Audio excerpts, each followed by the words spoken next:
I'm 3 years into rebuilding a team in Madden franchise mode, and I want to create some storylines for the players that I've drafted so far. Donnie Melk was in my first draft, and truth be told, he hasn't gotten a lot of play because Dameon Pierce is the running back ahead of him. Create a story about how Donnie Melk is resentful of Dameon Pierce, the running back starting ahead of him. For 3 years now, Donnie has watched as Dameon Pierce was given the starting spot, leaving him on the sidelines. At first, Donnie tried to be supportive, even congratulated Dameon on his success, but as time passed, his anger and resentment towards Dameon grew. Dameon Pierce was sort of a mentor to Donnie. He began lashing out in odd ways. How was this gonna manifest? He would also actively try to sabotage Dameon's plays during practice, intentionally not blocking for him or running the wrong routes. Here we go, this is what I was looking for. Donnie Melk's anger and resentment towards Dameon Pierce continued to grow, and he began to see him as an enemy, standing in the way of his dreams. He couldn't understand why Dameon was starting. He couldn't shake that feeling that he was being held back. Donnie became obsessed with finding a way to take Dameon down and prove everyone that he was the better player. He began to study Dameon's every move, looking for the weakness or vulnerability he could exploit. I want to see a creative way that Donnie Melk tried to get Pierce out of the picture. He began to hatch a plan to frame Dameon for a crime he didn't commit. God, his plan worked! Dameon was soon arrested and charged with the crime. That's one way it could go, but I want to see if there's another way. He started to research the team's bylaws and rules, looking for any loopholes or ways to get rid of Dameon. Dameon had been caught using performance-enhancing drugs, which is against the team's rules. The thing is, I think we already do have, storyline. What do you got for me? Donnie Melk read books on sports psychology and began to observe Dameon's behavior and patterns. He also began to reach out to the community, try to find anyone that would help him with his plan. He discovered Dameon had a weakness for gambling, and he was heavily in debt by a local bookie. He could pay off his debt if he intentionally threw the game. His anger and resentment towards Dameon Pierce has reached a boiling point. I think we have enough for Donnie Melk. Throughout the season, we'll keep tabs on Donnie Melk's resentment towards Dameon Pierce. Next up, we got Chester Cheeto. Chester Cheeto was someone that we generated a backstory for already, but now he's in a new situation. He's entering the NFL, hidden development, but he's back up to Yancey. How much playing time is he actually going to get? This is wholesome. He continues to wait his turn, hone his craft to determine one day to be the starting quarterback in the NFL. I like this. I think there's going to be no issues on the field with Chester Cheeto, but his home life has some drama. Despite his success on the field, Cheeto's personal life was filled with drama. His wife, who he met and married during college, no! Let me change it to saucy drama. Oh, I thought that said heroin for some reason. His tumultuous relationship with his high school sweetheart and now wife, Brittany, who often made headlines for her outrageous behavior. Brittany was known for her love of the limelight and often made public appearances without Chester's knowledge. Their relationship was on again, off again. Oh no. They remained together and were often seen out in public, either in throes of passionate reconciliation or heated arguments. On the field, Chester Cheeto patiently waiting for his turn to shine in the NFL. But his now wife, she's trying to sort of hold on to her fame as the TV show goes away, becoming a celebrity that doesn't really create any product, but rather the product is drama. Alright, I don't really have anything for my center, CJ Quanch. He did just become a superstar this year, but I don't think that's really going to apply to a story. I want to create a story for CJ Quanch as he discovers his inner child. There once was a man named CJ Quanch. Okay, I don't think they understood that he was a center for football. So maybe in the off-season, CJ Quanch traveled. He visited a small village where he met a group of children who were playing and laughing together. For the first time in a long time, CJ felt a sense of joy and wonder. He realized that he had forgotten how to play and have fun, and that this was what was missing from his life. I like this, but also I need something more. Something crazy happened.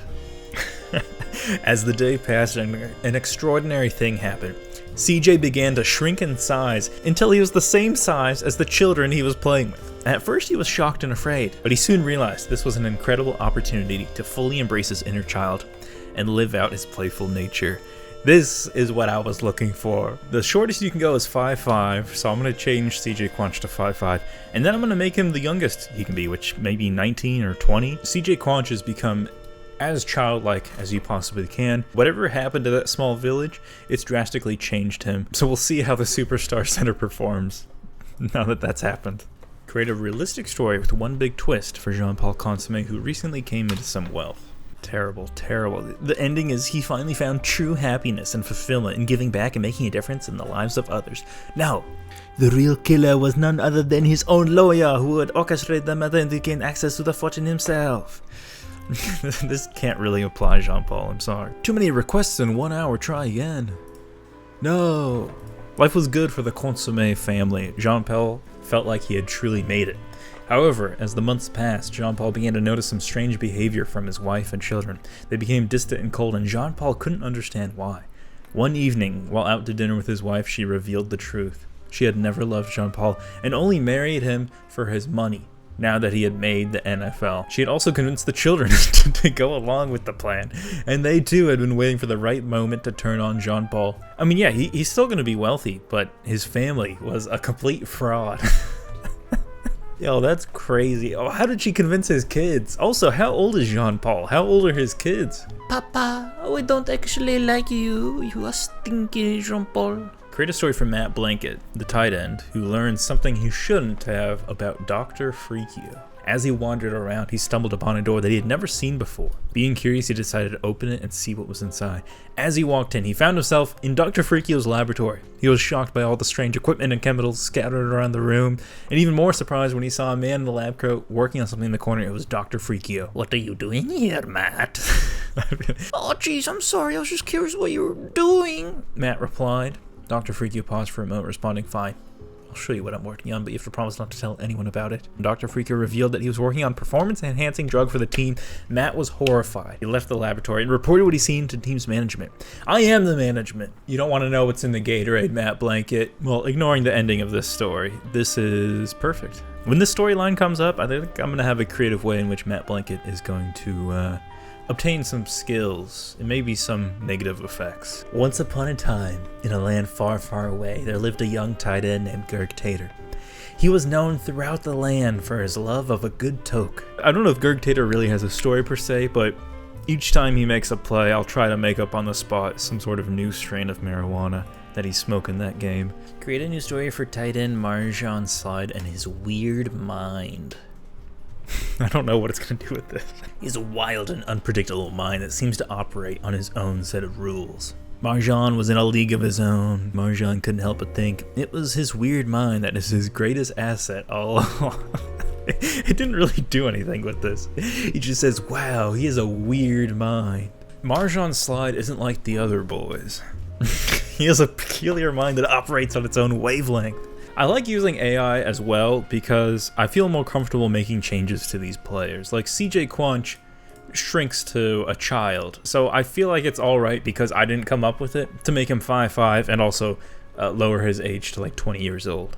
Create a story for Ray Walker, the cowboy turned football player. Cowboy was already a part of his lore, but I never really expanded on it. After the cattle drive was over, Ray decided to give football a try. He would always return to the ranch in the off-season to spend time with his family and take care of his beloved horses. Alright, so this is kind of wholesome, but I do like it. Make a story about Firm Enchilada, the left outside linebacker who needs just one thing to complete his life. Firm wasn't satisfied. There had to be something more. One day, he was walking along a beach, lost in thought, and saw a young child playing in the sand.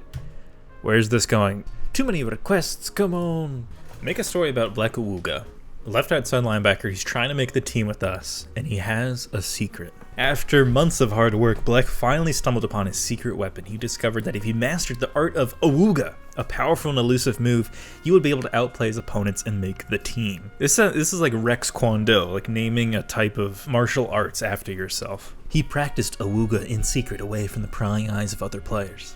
This guy's insane. I don't know if he's actually going to make the team. I'm going to change one of his tendencies so that, I don't know, he can break tackles better or something like that. We'll see if Awuga performs at all in the preseason games. Maybe this will be what takes him over the edge. This is going to be Jello Bachtrap's second year. He really came into his own at the latter half of last season. Unfortunately, though, something happened in his personal life. But what was it? Jello's son has an illness? That's a little bit too sad.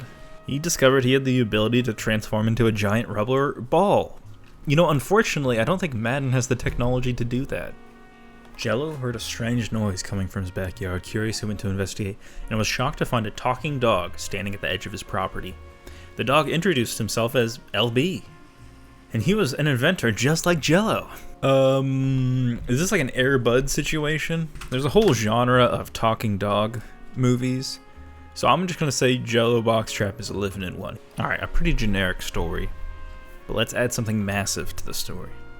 Discovered a new training technique called neuro-linguistic programming. This training uses psychology and language to help athletes improve their performance by changing their mindset, the way they think about their game. I think Jermaine Clogg has become a Scientologist. Jermaine Clogg has become a level 3 Scientologist. I don't know if this is going to be good or bad for his game. I don't know if that's going to burn him to the ground or turn him into a Tom Cruise. One day, while the Texans were on the road trip playing the New England Patriots, Zoltar came across a strange glowing rock, unlike anything he had ever seen before. He threw the rock into the end zone, and to everyone's surprise, it turned into a touchdown for Texans. Zoltar Stardust carries around a glowing rock that he believes holds special powers, but is likely giving him cancer.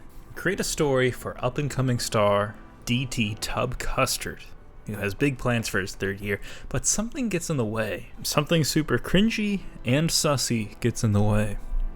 I'm sorry, AI. I'm sorry you have to do this.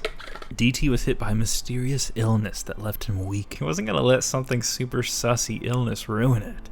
That's right, Tub Custard. We're not quite getting there for some reason. He couldn't believe something so sussy could ruin his dreams. Got a little bit too wild and ended up getting a tattoo on his arm. Tub Custard got a tramp stamp. That's all I got. The Chad Plumpke. Why does this defensive end hate QBs? Wait a second. One day, Chad had a breakthrough. He discovered he'd use his incredible speed and strength to consume quarterbacks whole. He would just unhinge his jaw, countless hours in the weight room honing his technique. That's always in these. Why is it all about consuming? What? Growing up, he had a strange obsession with eating erasers off of pencils. What? Wait. Chad noticed that the quarterback for the opposing team looked a lot like chicken pot pie his mom had made for dinner that night. From that moment on, Chad couldn't help but see every quarterback as a delicious pot pie that needs to be consumed. This is what I was looking for. When he was looking at the quarterback, he couldn't really understand why he always had a glint in his eye. But you know what's scarier than like a defensive end that's yelling at you is one that's like licking his lips. Can't wait to consume that. When the opposing team's quarterback was knocked out of the game with an injury, Chad couldn't help but let out a disappointed sigh as he realized he would not be able to consume the quarterback as he was down injured on the ground. Alright, I'm going to be honest, I really don't like the tramp stamp storyline for Tub Custard. I don't even know if I included that in the video. I'm actually going to use Chad Blumpke's story as Tub Custard. So Tub Custard sees the QBs as literal pot pies and wishes to consume them. I think those are all the stories we need, at least for the beginning of the year. Thank you all for watching this. Bye.